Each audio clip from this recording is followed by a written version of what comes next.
que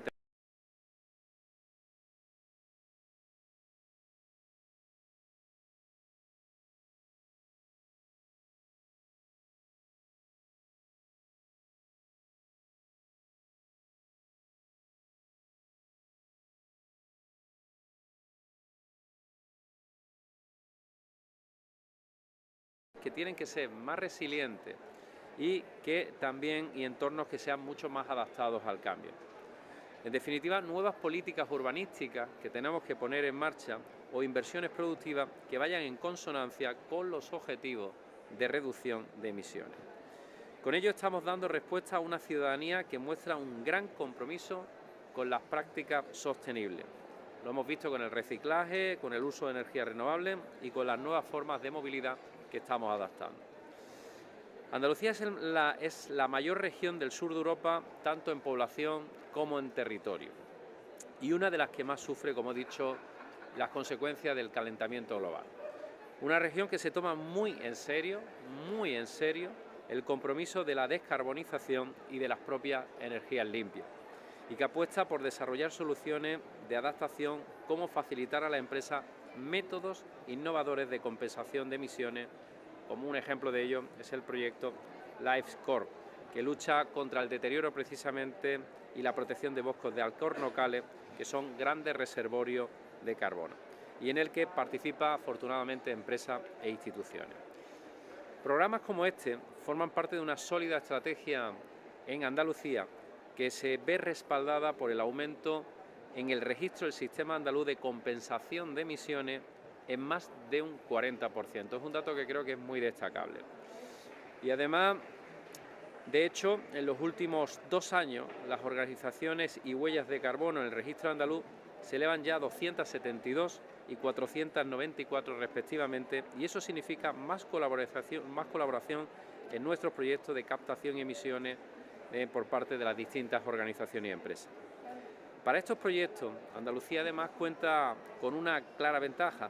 Somos la comunidad autónoma con más superficie declarada reserva de la biosfera, la comunidad autónoma de España con más espacios protegidos, y para que se hagan una idea, 1/3 del territorio andaluz tiene protección por parte de la legislación andaluza. El 50% de nuestro territorio es forestal, tenemos 1000 kilómetros de costa y alta concentración de humedales y ecosistemas. La colaboración público-privada se configura así como un factor clave en la estrategia frente al cambio climático. Por eso, junto a iniciativas como las que he comentado hace tan solo unos minutos, el bosque de alcornocales, impulsamos otros muchos casos que son similares. Y en este sentido, quiero anunciarles que Andalucía va a ser referente y además va a ser líder en la compensación de emisiones de CO2. Vamos a reforestar casi 2.500 hectáreas repartidas por todo el territorio de Andalucía, que se plantarán 1,5 millones de árboles que absorberán 300.000 toneladas de CO2 en los próximos 3 décadas. Es el equivalente a las emisiones de 220.000 kilómetros diarios de coches de gasolina. ¿Y cómo lo vamos a hacer? Con el catálogo andaluz de proyectos de absorción de CO2, que tendrán 27 proyectos. El catálogo nacional tiene actualmente 26 proyectos, con lo cual vamos incluso a superar el catálogo nacional, por lo que Andalucía, el 17% del territorio de España, tendrá más proyectos de absorción que incluso que el resto de España junta. Las empresas privadas deben compensar el CO2 que emiten por su actividad, y la Junta va a poner estos proyectos a su disposición en terrenos y en montes públicos de Andalucía para que planten ese 1,5 millones de árboles. Porque necesitamos grandes aliados en esta batalla, en el desarrollo de iniciativas que tienen que ser innovadoras tanto en el medio forestal como en el medio marino. Y ya lo estamos haciendo con el carbono azul. Concluyo pidiendo una vez más a las empresas, y en este caso la colaboración privada y las organizaciones me parece fundamental, que en este proyecto, como ya lo están haciendo en el Parque Natural de Bahía de Cádiz, empresas como Iberostar, Navantia, Mueve, Eule, Metro Málaga, en fin, hay muchas empresas que están trabajando y que son grandes aliadas. Quiero concluir agradeciendo el esfuerzo colectivo que se está haciendo por parte de entidades, organizaciones, empresas privadas e instituciones. Creo que en este tipo de foros donde hay muchas sombras y muchos, a veces, mensajes que son negativos o pueden ser pesimistas, que nos pueden llevar a la desilusión e incluso a cierta desesperación, yo quiero trasladar un mensaje de futuro y de esperanza. Futuro de esperanza porque en estos 5 años en los que yo llevo participando en la COP, he visto como más organizaciones, he visto como más ayuntamientos, he visto como más empresas privadas y fundaciones privadas han unido sus fuerzas, incluidas entidades deportivas, aquí tenemos al Real Betis Balompié, todas están sumando esfuerzos para conseguir un objetivo que es mitigar los efectos del cambio climático y adaptarnos a ello. Creo que esa es una buena noticia, creo que esta batalla compleja, difícil, dura, también parte con buenos aliados que sin duda alguna van a contribuir a ese objetivo fundamental para la humanidad, que no es otro que evitar el cambio climático, adaptarnos al cambio climático, mitigar las consecuencias del cambio climático para que podamos seguir viviendo en nuestra casa. No tenemos otra casa que no sea el planeta y por tanto, si el planeta desaparece o se deteriora sus condiciones de vida, nos deterioramos nosotros y deterioramos la calidad de vida, la esperanza de vida y el futuro de nuestros hijos y de nuestros nietos. Así que esto no va de posicionamientos empresariales ni ideológicos, esto va de supervivencia, de viabilidad vital.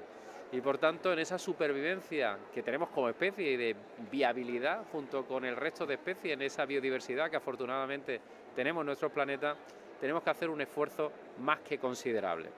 Y por eso hago un llamamiento a toda la sociedad, a todas las entidades y a todos los colectivos, para que entiendan que esta es una batalla global, que no entiende de fronteras territoriales, que no entiende de fronteras sociales, que no entiende de fronteras políticas, y que no debe de entender de fronteras personales. Gracias por el esfuerzo que hoy estamos haciendo, estáis haciendo todos, y gracias y animaros porque, aunque no lo parezca, seguimos avanzando y seguimos avanzando no al ritmo que nos gustaría, pero cada paso que damos es un paso más para un futuro mejor para la humanidad y para nuestro planeta. Muchas gracias.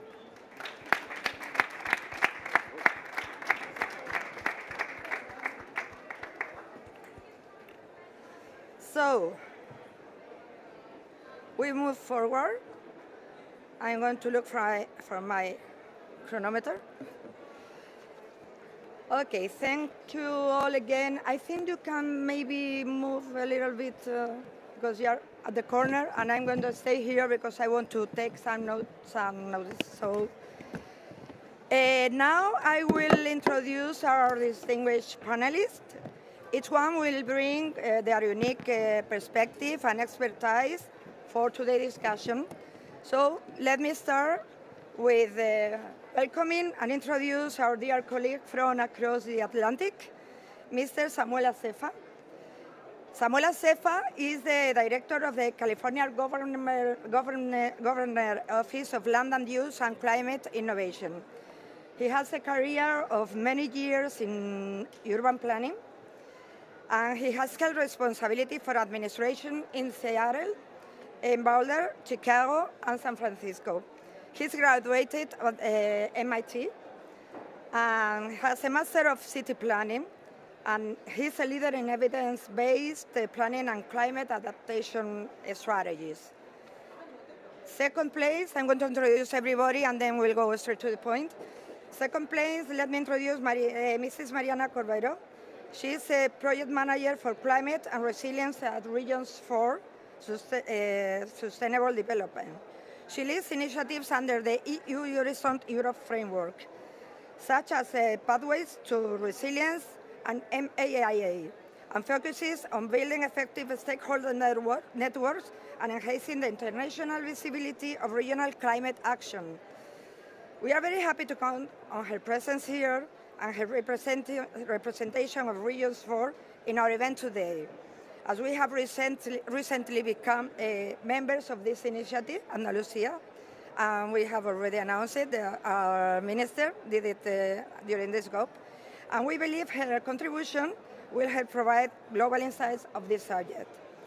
And as we always say, last but not least, our colleague, Julieta Cristina Schallenberg Rodriguez. She is Deputy Minister for Ecological Transition, Fight Against Climate Change and Energy in the government of the Canary Islands. As we say in Spain, the Lucky Islands. She is a recognized expert in renewable energy and environmental policies, with a doctorate from the University of Las Palmas de Gran Canaria, focusing on integrating renewable energy into isolated systems. Mrs. Schallenberg Rodriguez is also a professor and highly regarded researcher, ranked among the 2% of global researchers by Stanford University. We are very happy to welcome you here today. So let's go to the point. We'll start this panel discussion. I think we have to shorten a little bit the time we have. So I will appreciate to maybe 5 minutes each. I'll take the whip if I have to. So we will start with Mr. Acefa. Please, Mr. Acefa, California is widely recognized as a leader in data-driven climate initiative. Could you share with us some of the most promising approaches and collaborations that are shaping California and its partners, and its partnership force, to address pressing climate threats? Sure. Can you hear me? So first of all, thank you for Andalusia government for the invite to participate in this conversation. It is a critical time that we are all in from climate change perspective, and there's no substitute to not collaborating. Alternative is not a reality. So we have to collaborate across regions, across nations. California is, as you mentioned, a leader in this space, and it has been for decades in the US. Our focus more and more has become clear that we have to have regional collaboration within California. California is similar to Andalusia. It's a mild winter, hot summer. But what we have experienced in the last few years is the rains are getting more intense, the heat is getting more extreme, the fires are extreme, the floods are extreme. I just want to also say my condolences to the families of Valencia, what we just witnessed recently. That kind of disaster is now becoming a reality day after day, month after month, and California is experiencing that as well. Just in this year, every city in California experienced record heat that has never been at this level before. So what we're doing is we're really using three sort of fundamental collaboration. One is collaborating with science and scientists. Data-informed decisions around our decisions around climate change. Something new that we have done in the last year, actually, my office is charged with every 5 years, we conduct climate assessment, just like the IPCC for California. So we use latest science to actually inform our decisions. For the first time, we actually incorporated indigenous knowledge, the people who have been custodians of the land for tens of thousands of years, have knowledge around climate custody of the land. So we're incorporating science. So we work across multiple regions to actually inform our policies, not just science.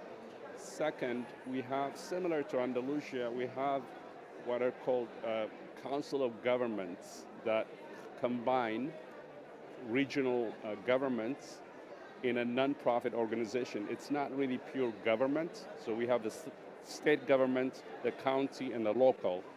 The regional,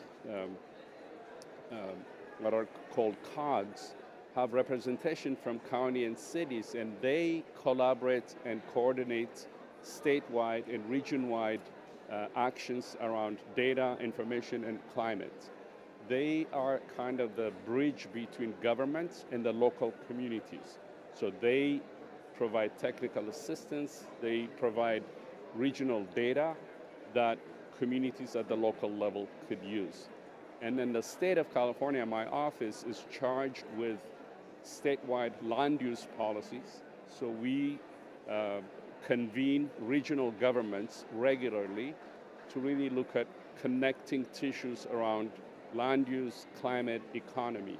Now more and more, the climate is really intertwined with economy, with public health, with disaster. So we coordinate through regional structures. I'll give just 2 or 3 examples. The Integrated Climate Adaptation and Resiliency Program that my office runs has a regional resiliency grant program. So we have hundreds of millions of dollars we give out for regions to collectively come up with solutions for their own region. So we require that they have partnerships to address resiliency issues, and they compete for our grant programs. So the more they're integrated and the more they're thinking as a region, the better chance that they have to get our grants. And we also launched 2 years ago a program called Jobs First. 13 regions in California we identified. Each region has multiple collaboration between private sector, public sector, community-based organizations, universities, as a collaboration table. We put about $600 million to get it started. So they come up within 2 years a regional plan for each of the 13 that they believe will help them transition from fossil fuel economy to clean energy jobs and clean energy workforce. Now we're looking at to leverage that into the 100 billions by integrating it with the federal government's infrastructure fund, private sector involvement, as well as local small businesses engagement. So the reason I'm saying that is the collective efforts of all of those that would have a significant impact in the outcome. Our criteria, the federal government's criteria for this specific program is any kind of jobs you're creating or manufacturing or industry for your region has to address climate change, has to address equity in terms of equitable distribution of the wealth, and it has to create clean jobs. So now we're in the implementation stages of that. That, again, focuses at the regional level, not individual cities and localities. So there's a lot more focus at the regional level.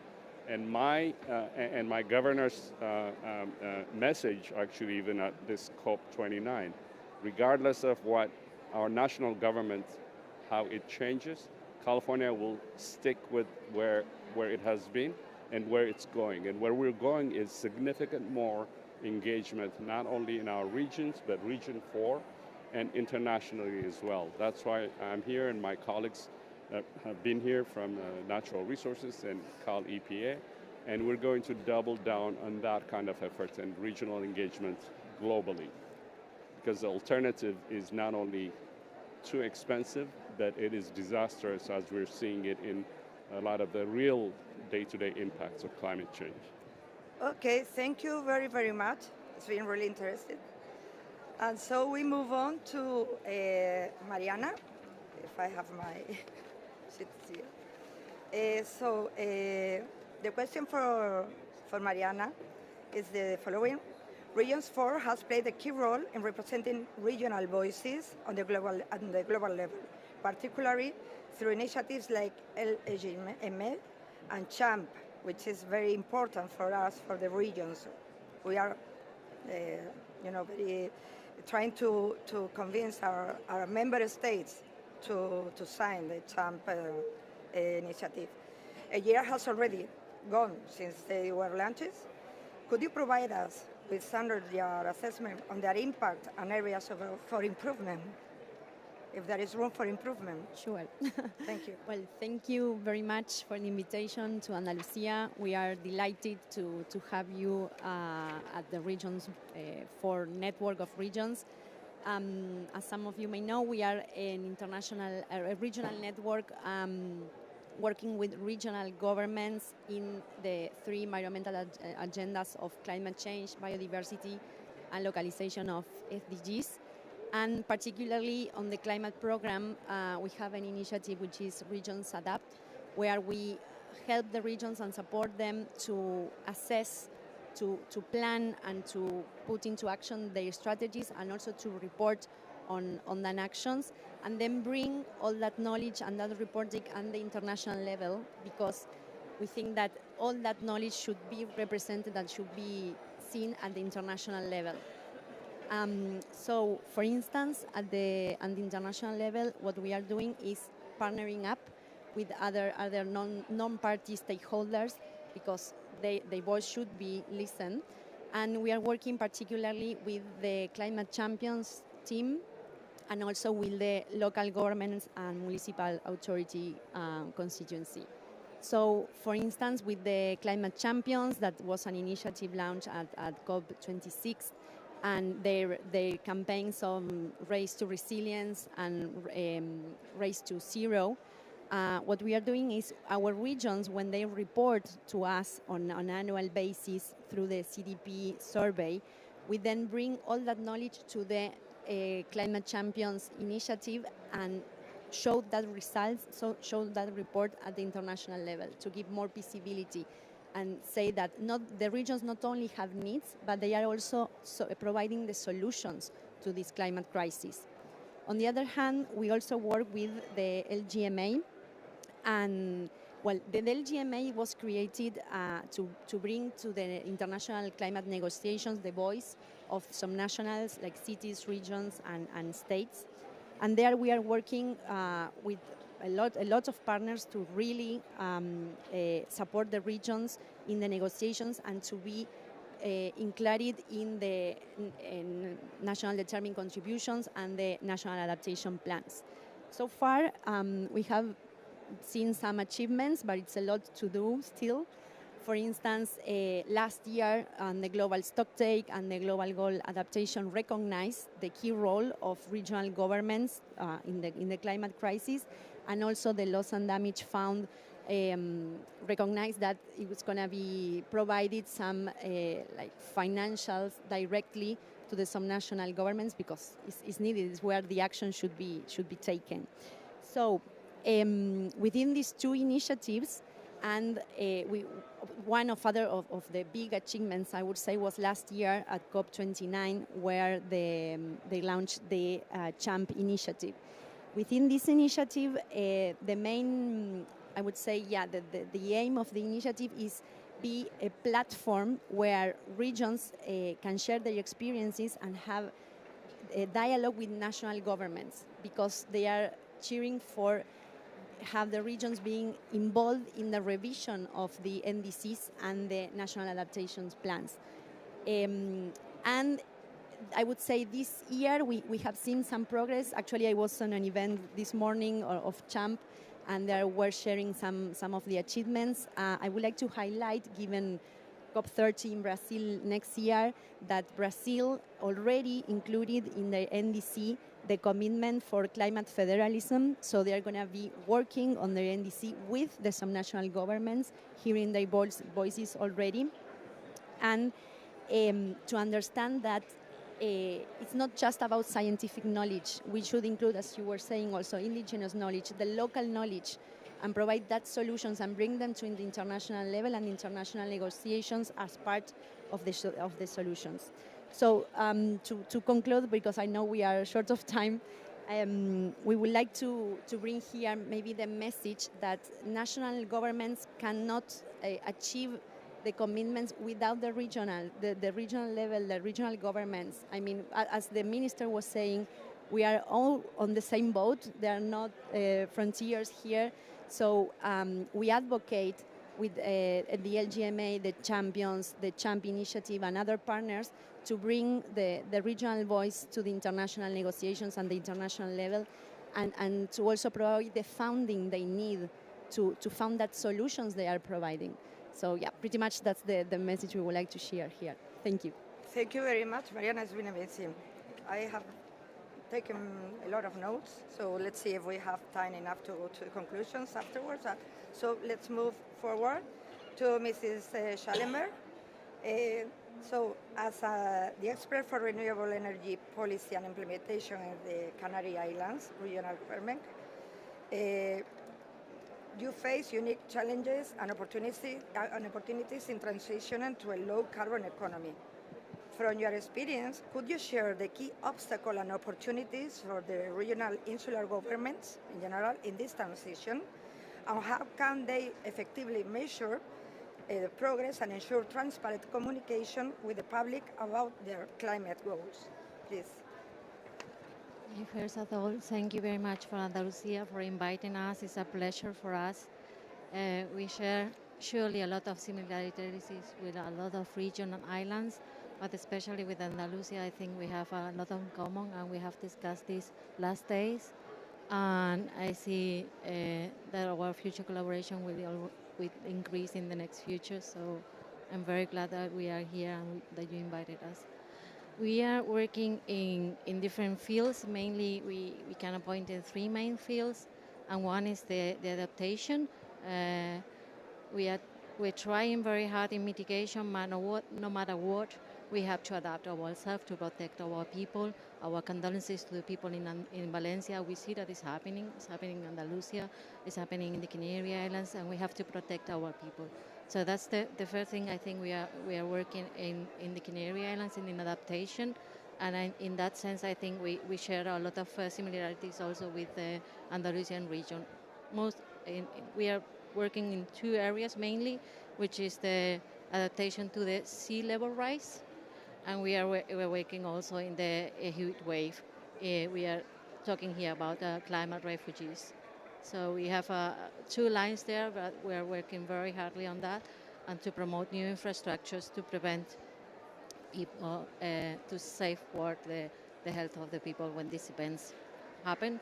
And they're happening much more often in the last year than it was usual. So I think we are facing what you say, a reality that will not change, and it will just increase the consequences in the next future. The second part, what we are working in, is the mitigation part. In particular, we have this roadmap to be carbon-free in our electricity mix by 2040. This is a high challenge in isolated islands because we just don't need renewables. We need a massive storage systems. And on the other hand, we share also a lot of similarities here with Andalusia. 40% of our territory is protected. That means, and we have 60 million tourists per year and 2.2 million inhabitants, so that means a massive territorial pressure. So when we are facing this reality, we want to be renewable 100%, but we have this pressure over this small territory, because at the end of the day, we are a small territory, much smaller than Andalusia, for sure. So we have to face, we have to think a little bit out of the box. And that is where we are putting the effort. We are trying very hard in promoting different PV fields as usual. We are working in agrivoltaic. We are working in what we call biocompatible PV farms, which are much more expensive. We are working a lot of what we call all PV on already constructed surface, no matter what surface, like floating PV on water deposits or agrivoltaic or PV parkings. So we have to look for solutions that are more expensive than the usual ones, but where you have an extra benefit of co-using. So I think one of the messages here is for small territories that are isolated, we cannot decarbonize without co-using our zones, our areas. And this is something we are not used to. We used to think in boxes, like this space is for agriculture, this space is for renewables, this space is for health, this space. And now we have to face reality. We have to work all together. We have to protect biodiversity and at the same time produce energy.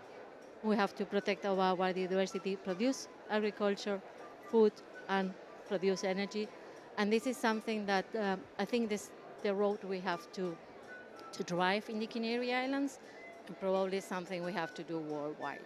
But we always say Canary Islands, the islands in general, are a laboratory where you see the consequences, or you see the challenges much faster than in the continent because we have other conditions.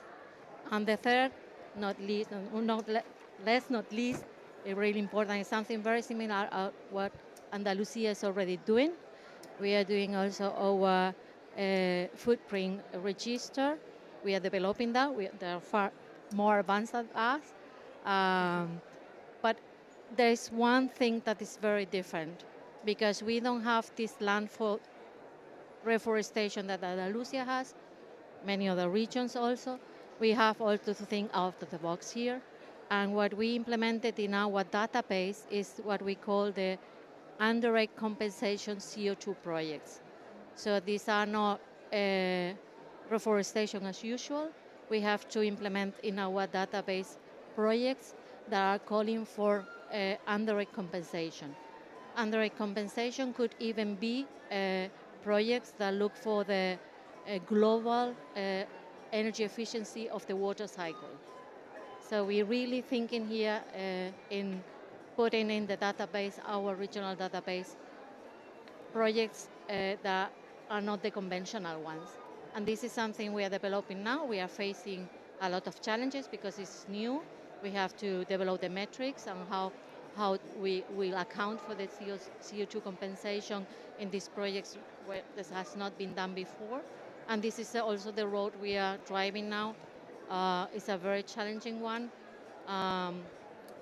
And I think here in the COP, we learned that we all share the same problems, a little bit different sometimes, a little bit more faster sometimes, a little bit.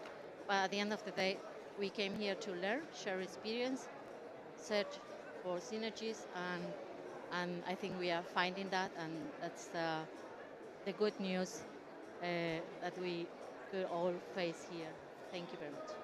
Okay, thank you very much. It's been really, we're run out of time, I think, so just 2 minutes in order to conclude this panel. It's been a lot of ideas, interesting ideas, so just as a conclusion, I would say I found very interesting the intervention of Mr. Asema, talking about cooperation, coordination, data solutions based in data and science, of course. And I'm very, very glad about the message that California will take in the fight here. So thank you very much.